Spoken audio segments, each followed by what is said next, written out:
is Andrea Heilman, and I'm a speech therapist here at Sunshine. My parents were foster parents, so I grew up with different therapists, and they would come to the home and work with the foster children, and the speech therapist was the one that I thought was the neatest. So from a young age, I thought that's what I'd like to be.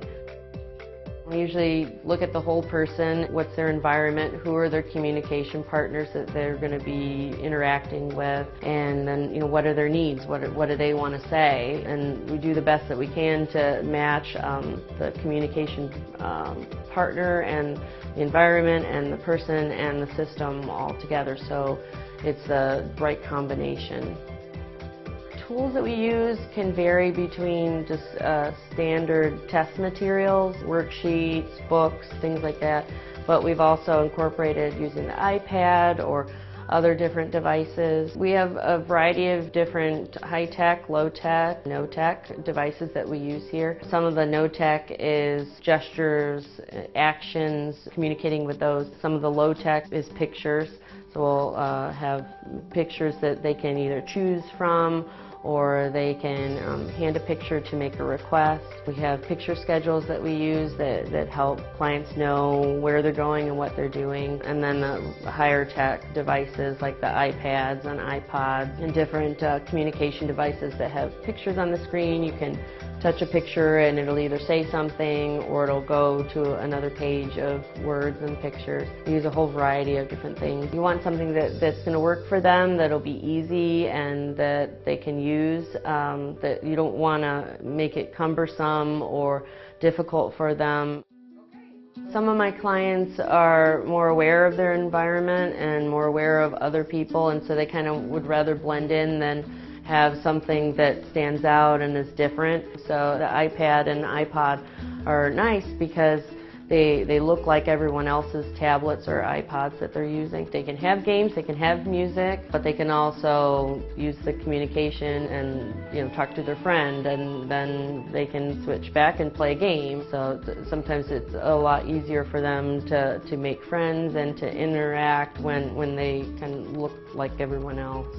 You have to know your client. You have to get to know them and know what their interests are, what their likes, their dislikes. We have clients that we've tried new things with, and then they'd still like to go back and use their old systems, like their like a plain word board or pictures or sign. So you just kind of figure out what works for them and what they want to use. There's the interaction and building rapport with a client and helping them to learn social skills and be able to relate to other people. You don't want it just to be that they have a relationship with the therapist, but also with their community and other therapists, with their teacher and other peers.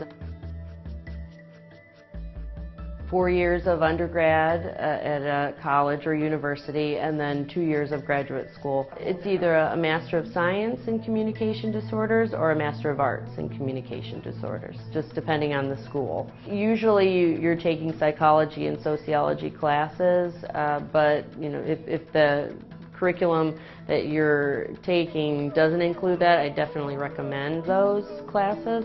I think just knowing how people communicate and how people think and all the different disorders and things that you'll come across as a therapist, I think that really helps to just know socially how people relate to each other really helps.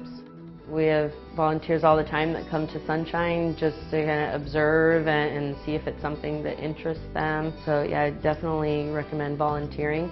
And then once you kind of set your sight on speech pathology, you'll be encouraged to do the 25 observation hours, so you'll get connected with a clinic or rehab site or hospital site, and so you can watch and observe and get your hours as course curriculum. So once you get to graduate school, you've kind of seen what speech therapy is and what will be expected.